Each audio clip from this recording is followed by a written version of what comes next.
Oke, halo, assalamualaikum warahmatullahi wabarakatuh. Apa kabar teman-teman semua?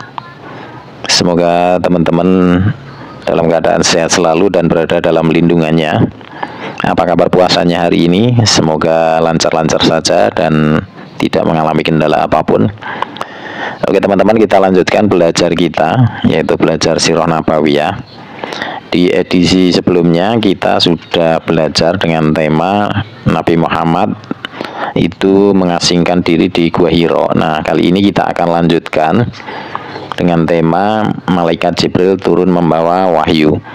Nah, sebelum saya lanjutkan, teman-teman yang belum subscribe, silahkan subscribe dulu dan nyalakan lonceng notifikasinya supaya tidak ketinggalan video-video terbaru dari channel Lembaran Sirah. Yang sudah subscribe saya ucapkan terima kasih, dan yang baru menemukan channel ini saya ucapkan salam kenal. Oke teman-teman, kita lanjutkan. Sudah siapkah? Alhamdulillah. Oke, kalau sudah siap kita lanjutkan. Malaikat Jibril turun membawa wahyu. Nah, tatkala usia beliau genap 40 tahun, yang merupakan awal usia kematangan, dan ada riwayat yang menyatakan bahwa pada usia inilah para rasul diutus, tanda-tanda nubuah atau kenabian sudah tampak dan mengemuka. Tanda-tanda tersebut diantaranya ada sebuah batu di Mekah yang mengucapkan salam kepada beliau. Kemudian tanda selanjutnya yaitu terjadinya ru'ya shodiqoh atau mimpi yang benar, yang datang berupa fajar subuh yang menyingsing. Hal ini berlangsung hingga 6 bulan. Sedangkan masa kenabian berlangsung selama 23 tahun. Dan ru'ya shodiqoh ini merupakan bagian dari 46 tanda kenabian. Nah, ketika memasuki tahun ketiga dari pengasingan dirinya di Gua Hiro, tepatnya di bulan Ramadan, Allah menghendaki rahmatnya dilimpahkan kepada penduduk bumi dengan memberikan kemuliaan kepada beliau berupa pengangkatan sebagai nabi dan menurunkan malaikat Jibril kepadanya dengan membawa beberapa ayat Al-Quran. Nah, setelah melalui pengamatan dan perenungan terhadap beberapa bukti-bukti dan tanda-tanda akurat, kami dapat menentukan persisnya pengangkatan tersebut, yaitu hari Senin, tanggal 21 malam bulan Ramadan, dan bertepatan dengan tanggal 10 Agustus tahun 610 Masehi. Tepatnya usia beliau saat itu 40 tahun 6 bulan 12 hari menurut penanggalan Komariah, dan sekitar 39 tahun 3 bulan 20 hari ini menurut penanggalan Syamsiah. Oke, mari kita dengar sendiri. Aisyah radhiyallahu anha menuturkan kisahnya kepada kita mengenai peristiwa yang merupakan permulaan nubuah. Nah, permulaan nubuah dan yang mulai membuka tabir-tabir gelapnya sebuah kekufuran dan kesesatan, sehingga dapat mengubah alur kehidupan dan meluruskan garis sejarah. Aisyah radhiyallahu anha berkata, wahyu yang mula pertama dialami Rasulullah Shallallahu Alaihi Wasallam itu berupa ru'ya shodiqoh atau mimpi yang benar tadi.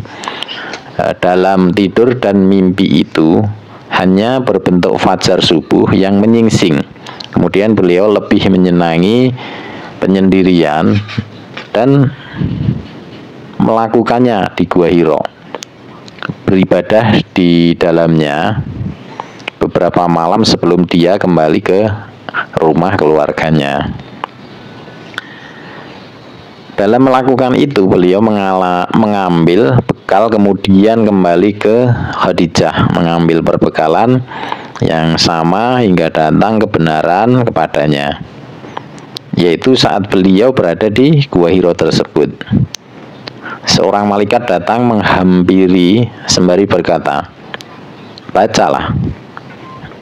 Aku, Rasulullah Shallallahu Alaihi Wasallam menjawab, aku tidak bisa membaca.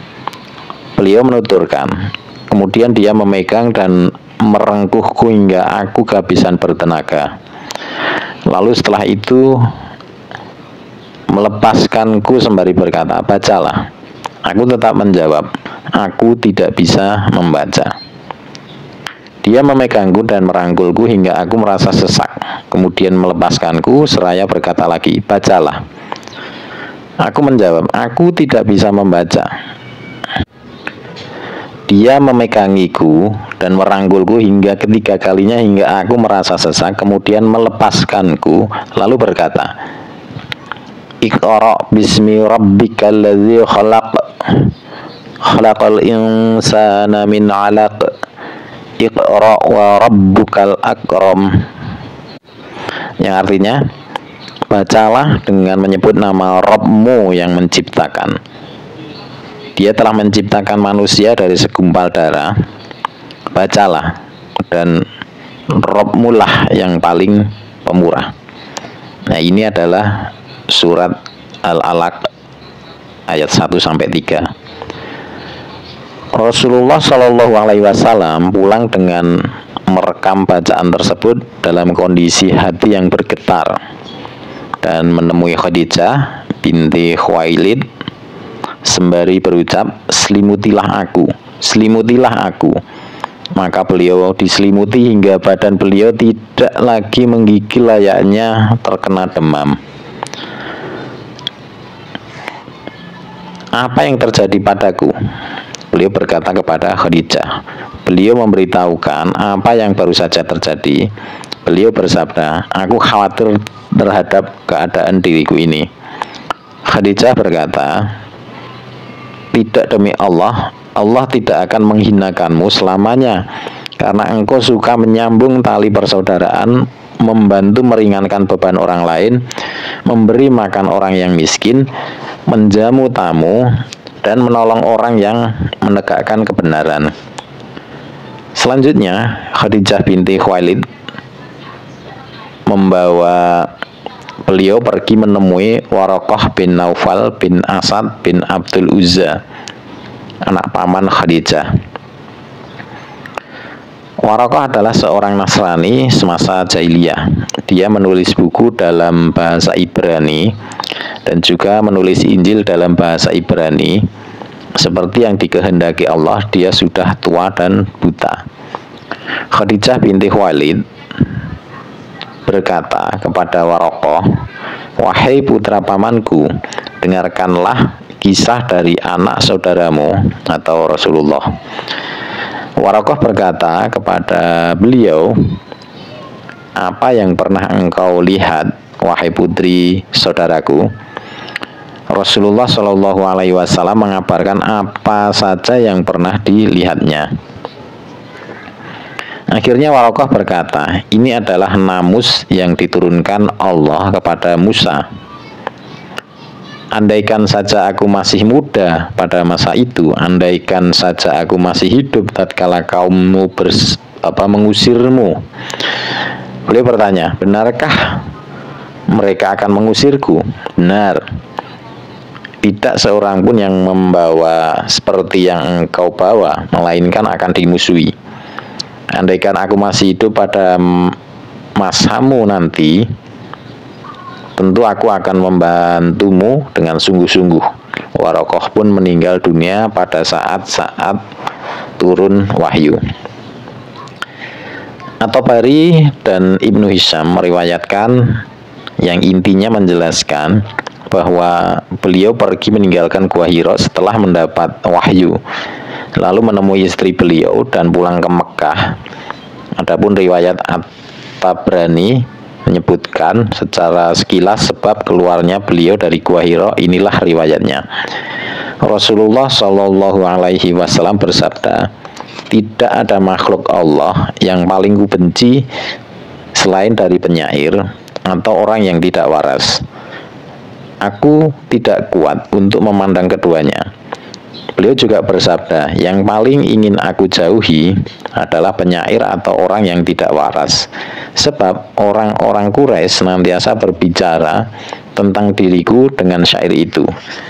Rasanya ingin aku mendaki gunung yang tinggi lalu menerjunkan diri dari sana agar aku mati saja, sehingga aku bisa istirahat dengan tenang.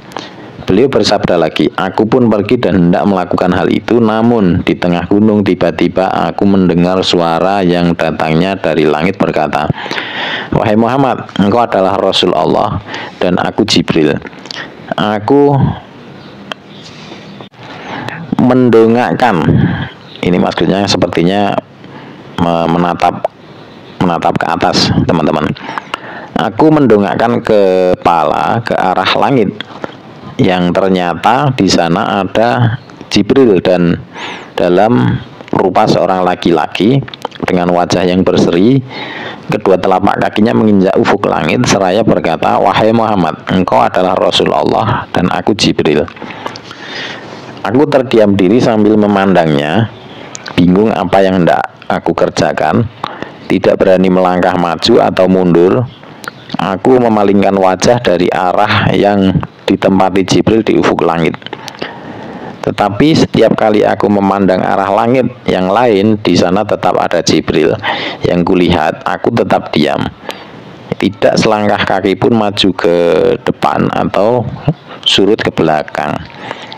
Hingga akhirnya Khadijah binti Khuwailid mengirim beberapa orang untuk mencariku, bahkan mereka sampai ke Mekah dan kembali lagi menemui Khadijah tanpa hasil. Padahal aku tetap berdiri seperti semula di tempatku berdiri.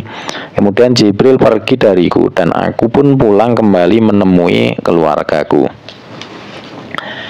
Sesampainya di rumah, aku langsung duduk di atas paha Khadijah. Sambil bersandar kepadanya, Khadijah berkata, wahai Abul Qasim, kemana saja engkau tadi? Demi Allah, aku telah mengirim beberapa orang untuk mencarimu hingga mereka sampai di Mekah, namun kembali lagi tanpa hasil. Kemudian aku memberitahukan apa yang telah aku lihat. Dia berkata, bergembiralah, wahai anak pamanku, dan teguhkanlah hatimu.